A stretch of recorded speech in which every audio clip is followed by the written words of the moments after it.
माझं नाव रोहित देशमुख. मी पुण्याचा रहिवासी, व्यवसायाने फूड ब्लॉगर आणि मनाने खरा भटक्या. मोठमोठे फूड क्रिटिक जिथे जात नाहीत तिथे मला जाणं आवडतं. एखाद्या हायवेच्या वळणावर, एखाद्या जुन्या वडाच्या झाडाखाली दशकानुदशकं एकच चव जपून ठेवणारे लहानसे गुमनाम ढाबे, हाच माझा खरा शोध. मी नेहमी मानायचो की प्रत्येक पदार्थामागे एक कथा असते, एक आत्मा असतो. भूत प्रेत आत्मा हे सगळं माझ्यासाठी फक्त माझ्या कथांना अधिक मसालेदार बनवण्याचा भाग होता. मी शोधत होतो तो फक्त खाण्याचा आत्मा. पण कोकणातल्या त्या सुनसान हायवेवर माझा सामना अशा एका आत्म्याशी झाला ज्याची चव मी आयुष्यात पुन्हा कधीच चाखू इच्छिणार नाही. ही गोष्ट मागच्या पावसाळ्यातली. मी कोकण फूड ट्रेलरवर निघालो होतो. माझी कार घेऊन लहान लहान गावात फिरत होतो. स्थानिक चवींचा शोध घेत होतो. त्या रात्री मी रत्नागिरीवरून गणपतीपुळेकडे जात होतो. रात्रीचे जवळपास 11 वाजले होते. मुसळधार पाऊस पडत होता आणि रस्ता पूर्ण सांसून होता.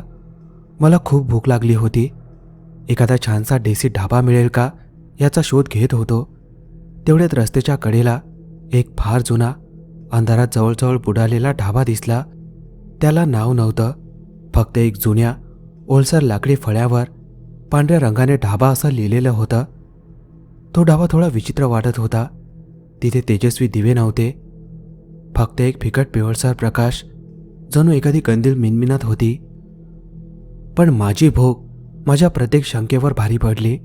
मी कार थांबवली आणि आत शिरलो. ढाबा अतिशय जुना आणि साधा होता. काही मोलकडीस आलेल्या चारपाया पडल्या होत्या. एका कोपऱ्यात मोठं मातीचं चूल होतं, पण त्यात आग नव्हती. लाकडं ठेवलेली होती, पण त्यात ना ज्वाला ना अंगार. तरीही त्या चुलीवर ठेवलेला तवा लालबुंद तापलेला होता आणि त्यावर एक भाकरी स्वतःहून भाजत होती. चुलीजवळ एक बाई बसली होती. वय साधारण 40-45 असेल. तिने गळ्यात हिरवी साडी नेसली होती आणि लांब पंधराने डोकं झाकलं होतं. ती खाली बसून आगीशिवाय पेटलेल्या चुलीकडे एकटक पाहत होती. मी जागच्या जागेत हिजलो. हे कसे शक्य आहे? आगीशिवाय तवा गरम, भाकरी स्वतःहून भाजते. खायला मिळेल का? मी अडखळत विचारलं. त्या बाईने माझ्याकडे पाहिलंही नाही, फक्त हळूच मान हलवली. बस. अत्यंत मंद, सपाट आवाज आला. मी एका चारपाईवर बसलो. माझं डोकंच काम करत नव्हतं. थोड्याच वेळात ती माझ्यासमोर एक जुनी पितळी ताटली घेऊन आली होती. त्यात आमटी, भाजी आणि 2 गरमागरम भाकऱ्या होत्या. जेवण अगदी साधं दिसत होतं, पण त्यातून घरगुती मायेची अप्रतिम सुगंध येत होती. मी धास्तावत पहिला घास तोडला आणि तो घास तोंडात टाकताच मी सगळं विसरलो. आयुष्यात इतकं स्वादिष्ट, आत्म्याला भिडणारं जेवण मी कधीच खाल्लं नव्हतं. प्रत्येक घासात जणू आईची माया मिसळलेली होती. मी खात राहिलो आणि वारंवार त्या आगीशिवायच्या चुलीकडे पाहत राहिलो. मी जेवण संपवलं. जवळपास अर्धा तास गेला असेल, पण ताटातलं अन्न अजूनही तितकंच गरम होतं, जणू आता चुलीवरून उतरवलं होतं. आमटीतून अजूनही वाफ येत होती. आता माझी भीती टोकाला पोहोचली होती. हा साधा ढाबा नव्हता. किती पैसे झाले? मी थरथरत्या आवाजात विचारलं. राहू दे, ती बाई अजूनही माझ्याकडे न पाहता म्हणाली. खूप दिवसांनी कोणीतरी इतक्या चवीने खाल्लं आहे. तिच्या आवाजात एक खोल, शतकानुशतकांची उदासी होती. मी तिथून उठलो. मला फक्त तिथून बाहेर पडायचं होतं. मी दाराकडे चालू लागलो. ऐका, मागून आवाज आला. मी थांबलो, पण मागे वळून पाहिलं नाही. पुन्हा याल ना? मी एक शब्दही न बोलता तिथून धावत बाहेर पडलो. कारमध्ये बसलो आणि ते वेगात चालवली. रिअरव्ह्यू मिररमध्ये पाहिलं. ती बाई अजूनही दारात उभी होती आणि माझ्याकडेच पाहत होती. पुन्हा याल ना? तिचा तो मंद, उदास आवाज माझ्या कानात प्रतिध्वनीसारखा घुमत राहिला. त्या रात्री मी कार हायवेवर अशा वेगाने चालवत होतो, जणू माझ्या मागे मृत्यूची सावली लागली होती. माझ्या तोंडात अजूनही त्या जेवणाची अप्रतिम चव होती, पण आता ती चव मला विषासारखी वाटत होती. एक असं विष जे चविष्ट होतं, पण ज्याची सत्यता अत्यंत भयानक होती. आगीशिवायची चूल, स्वतःहून भाजणारी भाकरी आणि कधीच न थंड होणारं अन्न, हे सगळं माझ्या तर्कशुद्ध वैज्ञानिक मनासाठी एखाद्या भयानक स्वप्नापेक्षा कमी नव्हतं. त्या रात्री मी गणपतीपुळेपर्यंत गेलोच नाही. इतका घाबरलो होतो की मी माझी कार परत रत्नागिरीकडे वळवली आणि शहरातल्या एका गजबजलेल्या उजेडाने भरलेल्या हॉटेलमध्ये जाऊन खोली घेतली. त्या रात्री मला अजिबात झोप लागली नाही. डोळे मिटले की तीच हिरव्या साडीतील बाई दिसायची, अंधाऱ्या चुलीजवळ बसलेली, निर्विकार नजरेने माझ्याकडे पाहत. दुसऱ्या दिवशी सकाळी मी स्वतःला खूप समजावण्याचा प्रयत्न केला. रोहित, तू एक ब्लॉगर आहेस. तू थकला होतास, भुकेला होतास. हे सगळं तुझ्या मेंदूचा खेळ आहे. कदाचित चुलीत खाली अंगारे दडले असतील जे तुला दिसले नाहीत. कदाचित जेवण एखाद्या हॉटकेसमध्ये ठेवलं असेल, पण मला माहीत नव्हतं. मी स्वतःशी खोटं बोलत होतो. तो अनुभव, ती अलौकिक उष्णता, ते साधं भ्रम नव्हतं. मी ठरवलं ही गोष्ट इथे संपवायची. त्या ढाब्याबद्दल, त्या बाईबद्दल सगळं विसरायचं. कोकण फूड ट्रेल अर्धवट सोडून मी थेट पुण्याकडे परतलो.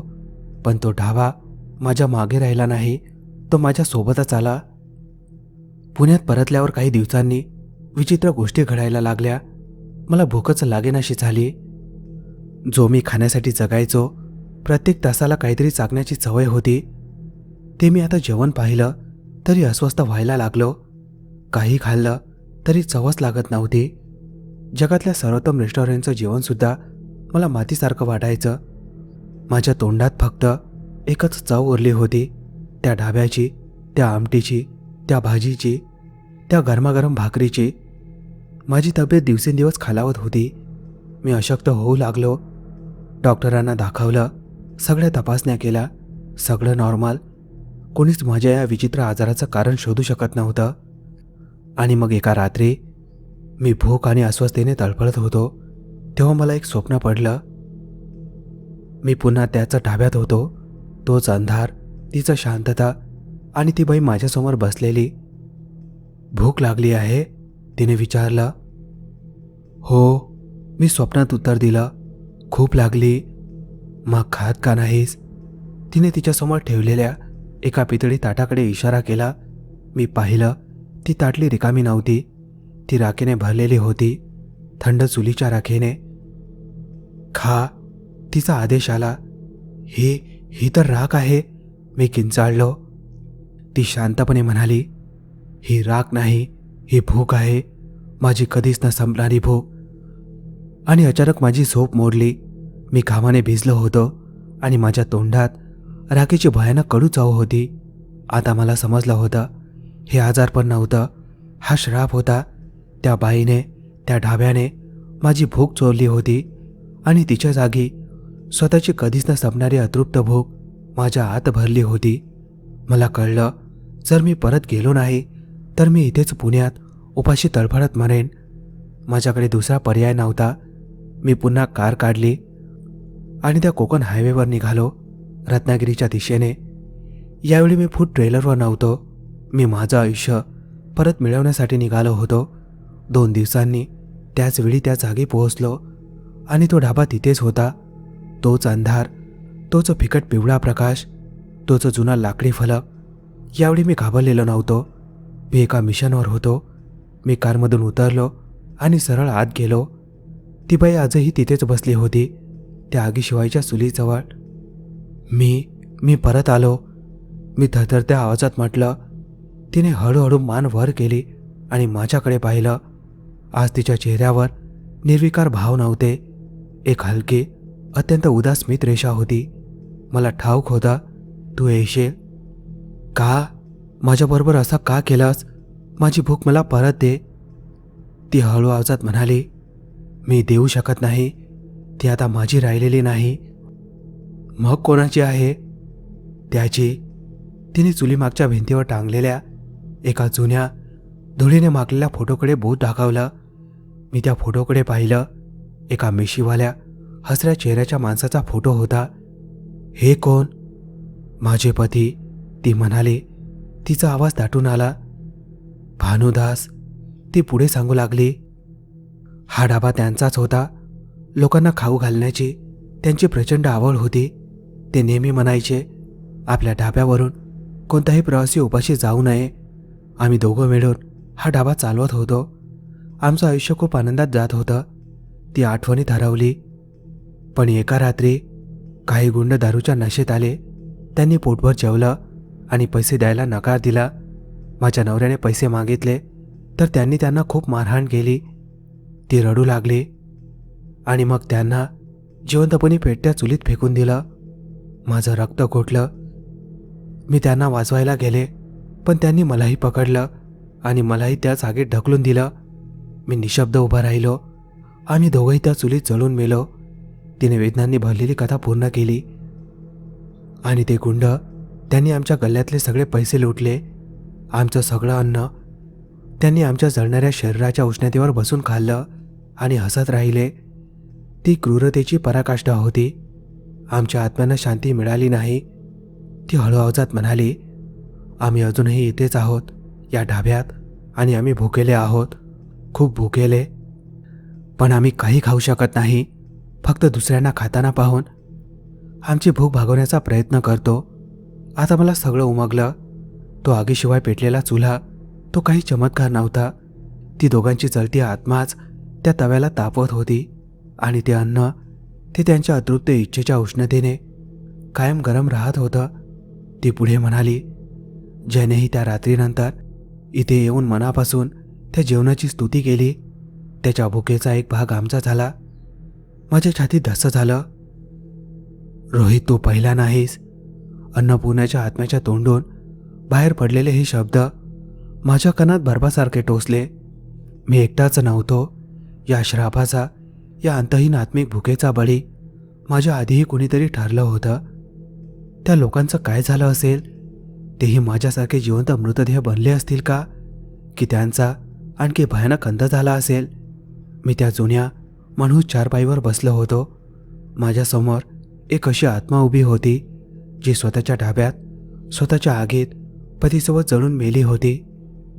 तिची कथा इतकी वेदनादायक होती की माझ्यातला राग हळूहळू सहानुभूतीत बदलू लागला. आता मला फक्त माझी भूक परत हवी होती. मला या दोन भटक्या आत्म्यांना न्याय मिळवून द्यायचा होता. ते गुंड कोण होते? मी स्वतःला सावरत विचारलं. ते कधी पकडले गेले का? अन्नपूर्णाने नकारार्थी मान हलवली. तिचा दुसरा चेहरा अधिकच उदास झाला. नाही, कोणताही पुरावा नव्हता, कोणताही साक्षीदार नव्हता. फक्त आम्ही आणि आमच्या जळालेल्या देहांच्या राखा. पोलिसांनी हा अवकाश समजून केस बंद केली. पण तुम्ही त्यांना पाहिलं होतं? मी म्हणालो. त्यांचे चेहरे आठवत असतील ना? ती एक कोरडी, वेदनांनी भरलेली हसू असली. चेहरे, आठवणी हे जिवंत लोकांसाठी असतात. आम्ही तर फक्त एक भावना उरलो आहोत, एक वेदना, एक भूक. आम्हाला फक्त इतकंच आठवतं. ती 4 जण होते. 4? मी हट्टाने विचारलं. काहीतरी सुराग असेल. त्यांनी काही नाव घेतलं असेल, काही विशेष खूण. ती काही क्षण शांत राहिली, जणू दुसऱ्या आठवणीच्या ढिगाऱ्यातून काहीतरी शोधत होती. हो, ती अखेर कुजबुजली. त्यांच्यातला जो नेता वाटत होता त्याच्या हातावर एक खूण होती. कशी खूण? माझी आशा वाढली. विंचवाची, ती म्हणाली.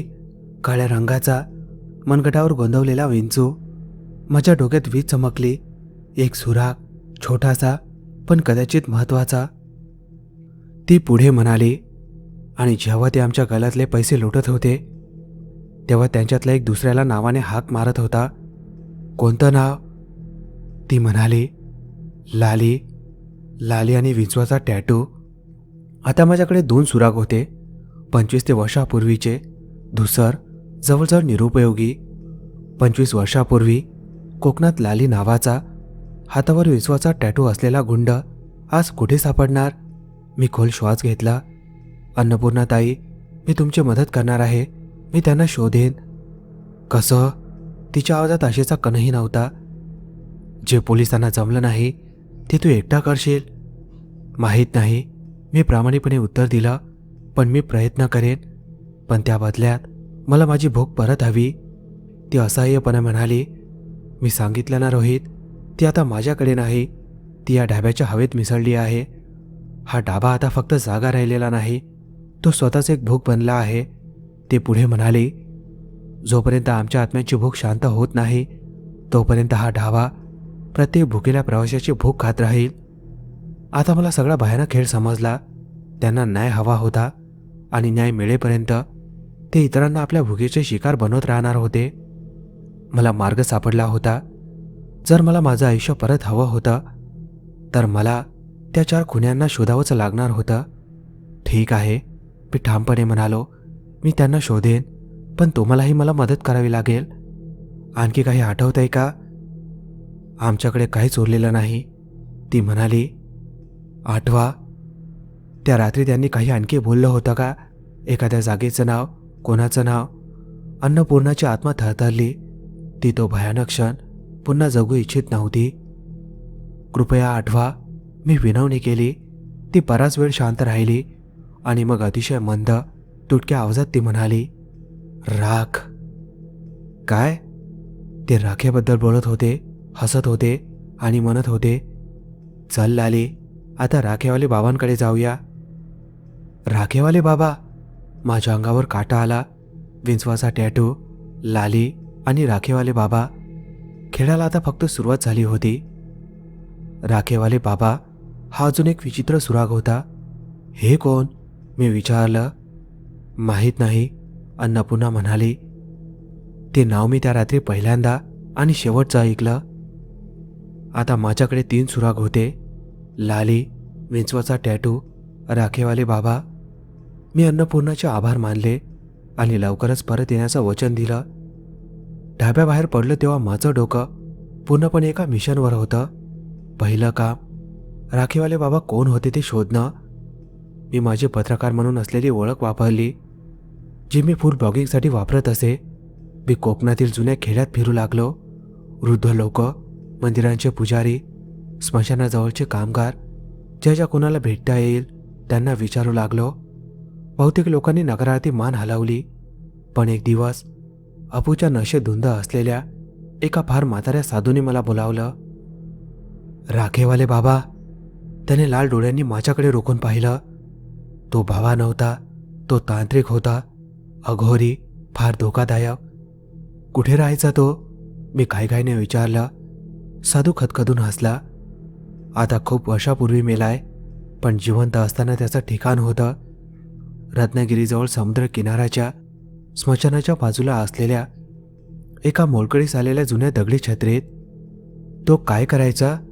साधूच्या डोळ्यात एक विचित्र चमक आली. तो मृतांशी बोलायचा आणि चोर, दरोडेखोर यांच्या लुटीचा हिस्सा वाटायचा.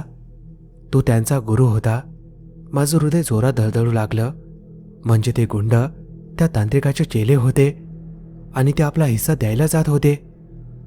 त्याला राखेवाले बाबा का म्हणायचे? मी विचारलं. कारण तो पूजा ताज्या चितेच्या राखेने करायचा. माझ्या अंगावर शहारे आले. मी त्याचे आभार मानले आणि लगेच समुद्र किनाऱ्याच्या स्मशान घाटाकडे निघालो.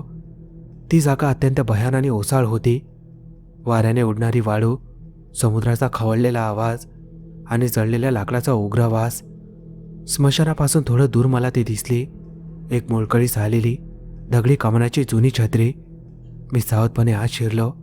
आत प्रचंड अंधार होता आणि कुजलेल्या मांसांसारखी सळकी दुर्गंधी. मी टॉर्च लावली. आतलं दृश्य नरकापेक्षा कमी नव्हतं. भिंतीवर काळ्या जादूचे विचित्र चिन्ह, जमिनीवर प्राण्यांच्या हाडांचा ढीग आणि काही मानवी कवट्या.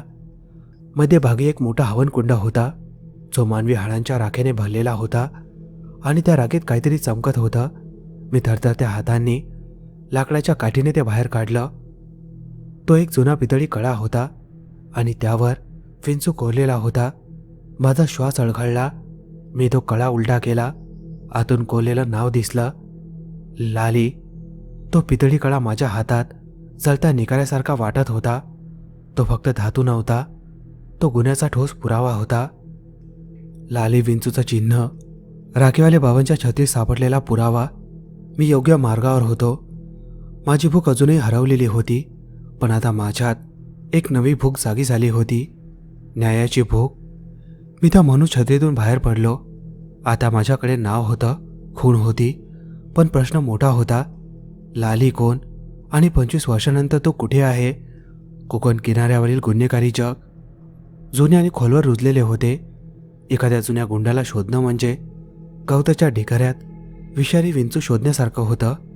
मी ठरवलं, मला अशा माणसाची मदत घ्यावी लागेल, जो या अंधाऱ्या जगाला आतून ओळखतो. मी जुन्या बदनाम वस्त्यात फिरू लागलो. पानटपऱ्या, दारूची दुकानं, जुने बार. मी तिथे वेळ घालवू लागलो. एक नवी कथा तयार केली.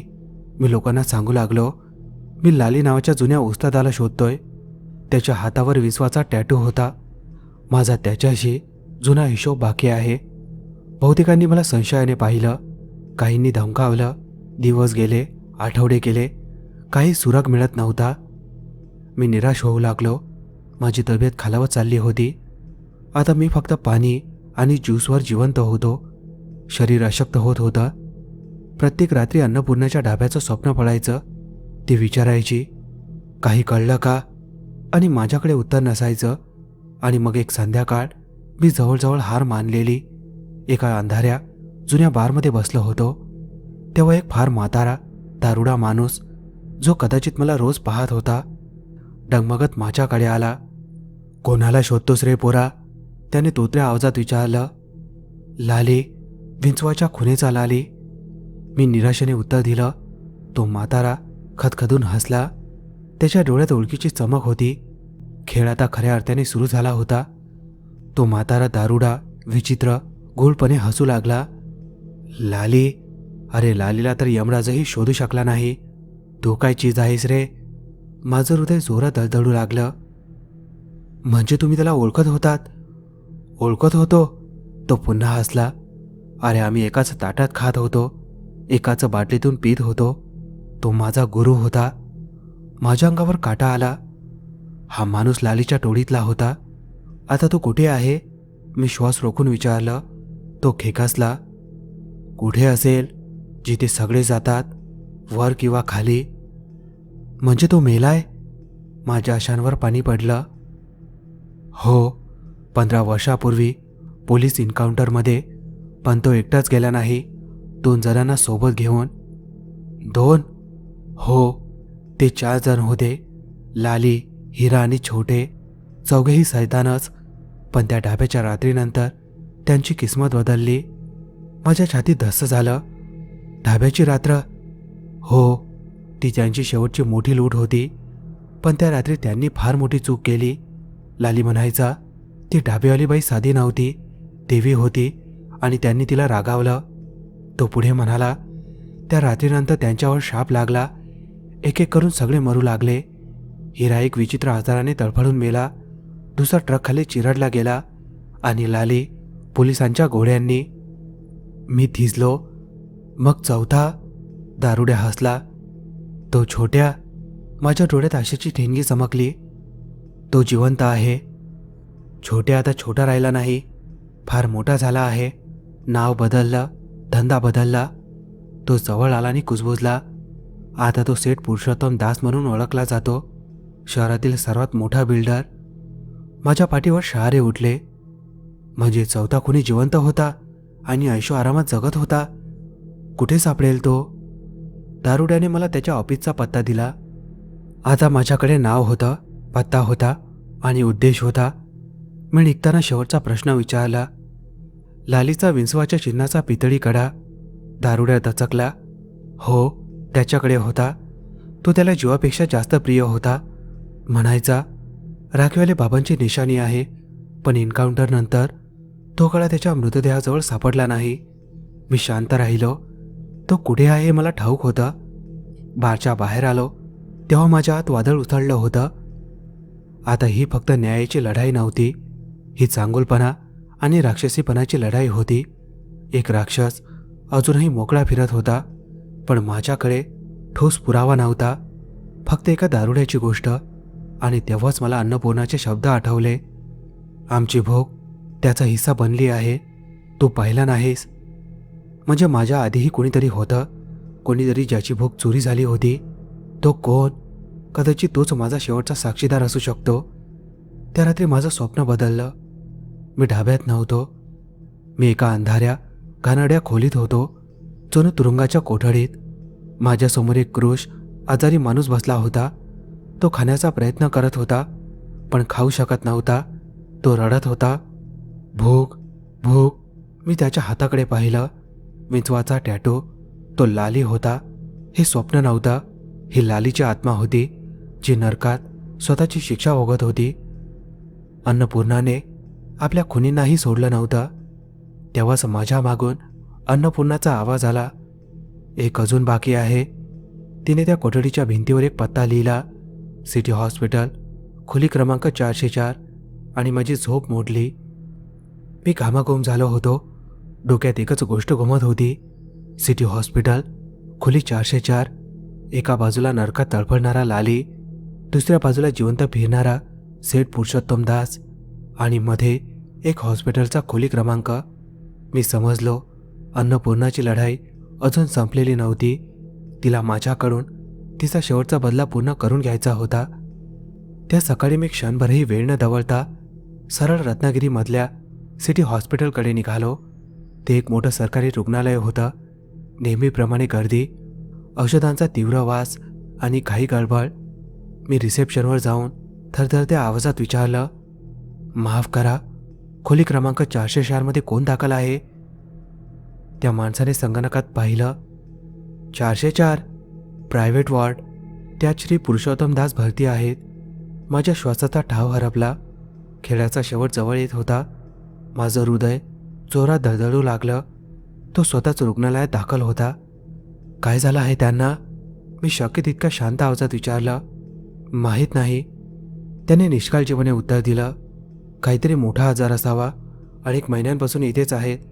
मी प्रायव्हेट वॉर्डकडे निघालो. डोक्यात हजारो विचार. अन्नपूर्णा मला इथे का घेऊन आली आहे? ती काय करू इच्छिते? मी खोली क्रमांक 404च्या दाराशी पोहोचलो. बाहेर 2 हट्टेकट्टे गार्ड उभे होते. कोणाला भेटायचं आहे? सेठजींना. मी खोटं बोललो. कोणालाही भेटू देण्याचा डॉक्टरांचा सक्त आदेश आहे. मी निराश होऊन कॉरिडॉरमधल्या बाकावर बसलो. तेव्हाच एक डॉक्टर आणि 2 नर्स त्या खोलीतून बाहेर आले. त्यांच्या चेहऱ्यावर ताण स्पष्ट दिसत होता. डॉक्टर फोनवर चिडून म्हणत होता, मी सांगतोय ना, हे अशक्य आहे. सगळे टेस्ट नॉर्मल आहेत, कुठलाही आजार नाही. पण रुग्णाचं वजन रोज घटतंय. तो काही खातच नाही. जणू त्याला भूकच लागत नाही. भूक लागत नाही? माझ्या पायाखालची जमीन सरकली. श्राप. तोही त्याच भुकेच्या श्रापाचा बळी झाला होता. आता मला अन्नपूर्णाचा पूर्ण हेतू समजला. ती आपल्या शेवटच्या खुनीला भुकेने तळफळत मारू इच्छित होती आणि मला इथे आणलं होतं. तिचा बदला माझ्या डोळ्यांसमोर पुन्हा व्हावा म्हणून. मी तिथेच बसून राहिलो. संध्याकाळ झाली, रात्र झाली. मला आज जाण्याची परवानगी मिळाली नाही. मध्यरात्रीच्या सुमारास रुग्णालय शांत झालं. मी अलगद परत त्या कॉरिडॉरमध्ये आलो. गार्ड झोपाळलेले होते. मी हळूच 404च्या दाराजवळ पोहोचलो. दारातल्या छोट्या काचेच्या चौकोनातून आत डोकावलो. आत एक आलिशान प्रायव्हेट रूम होती आणि बेडवर तो पडला होता. सेठ पुरुषोत्तम दास. छोटे. तो आता कुठलाही सेठ दिसत नव्हता. तो जिवंत सांगाडा झाला होता. डोळे खोल केलेले, गाल पिसलेले, शरीर फक्त हाडांचा ढाचा. तो झोपलेला नव्हता. डोळे उघडे होते, छताकडे खिळलेले, आणि त्याच्या चेहऱ्यावर भीती होती, असहाय्यता होती. आणि मग मी तिला पाहिलं. खोलीच्या अंधाऱ्या कोपऱ्यात अन्नपूर्णाची आत्मा उभी होती. ती शांतपणे त्याच्याकडे पाहत होती. ना राग, ना आनंद, फक्त थंड, निर्विकार शांतता. जणू शिक्षा पूर्ण होताना पाहणारी न्यायाची सावली. ती दृश्य पाहून माझ्या मनात करुणा दाटून आली. ही शिक्षा मृत्यूपेक्षा भयानक होती. बस करा अन्नपूर्णाताई, मी मनात पुटपुटलो. आता त्याला जाऊ द्या. जणू तिने माझा आवाज ऐकला. तिने हळूच मान वळवली आणि काचे पलीकडून थेट माझ्याकडे पाहिलं. ती हसली, एक फिकी पण समाधानी स्मित हास्य, आणि मग हळूहळू हवेत विरून गेली. त्या क्षणी बेडवर पडलेल्या पुरुषोत्तम दासने एक खोल शांत श्वास घेतला आणि त्याचे डोळे कायमचे मिटले. सगळं संपलं होतं. तिचा बदला पूर्ण झाला होता. त्या रात्रीनंतर माझी भूक परत यायला लागली. हळूहळू पोलिसांनी सेठ पुरुषोत्तम दाच्या मृत्यूला रहस्यमय आजार ठरवून केस बंद केली. कोणीही कधी जाणलं नाही की त्याच्या मृत्यूमागचं खरं कारण काय होतं. मी पुन्हा माझ्या आयुष्यात परतलो. पुन्हा फूड ब्लॉगिंग सुरू केलं. पण आता मी फक्त चव लिहत नाही, मी त्या जेवणामागची आत्मा जाणून घेण्याचा प्रयत्न करतो. तो ढाबा, समुद्र किनाऱ्याजवळचा तो ओसाळ तुकडा आजही रिकामा आहे. तिथे काहीच नाही. पण कधीकधी जेव्हा मी रात्री एखाद्या सुनसान हायवेवरून गाडी चालवत असतो आणि एखादा जुना अंधुक प्रकाशातला ढाबा दिसतो, मी क्षणभर थांबतो आणि हवेत हळूच पुटपुटतो, जेवण थंड तर नाही ना? माझं नाव रोहित देशमुख आहे. एकदा मी अशीच भुकेची चव चाकली होती, जी या जगाची नव्हती. आणि त्या भुकेने मला शिकवलं, काही जखमा इतक्या खोल असतात की त्या वेळेने भरत नाहीत. त्यांना भरायला न्याय लागतो. आणि न्यायाचा शेवटचा घास कधीकधी मृत्यूपेक्षाही कडू असतो.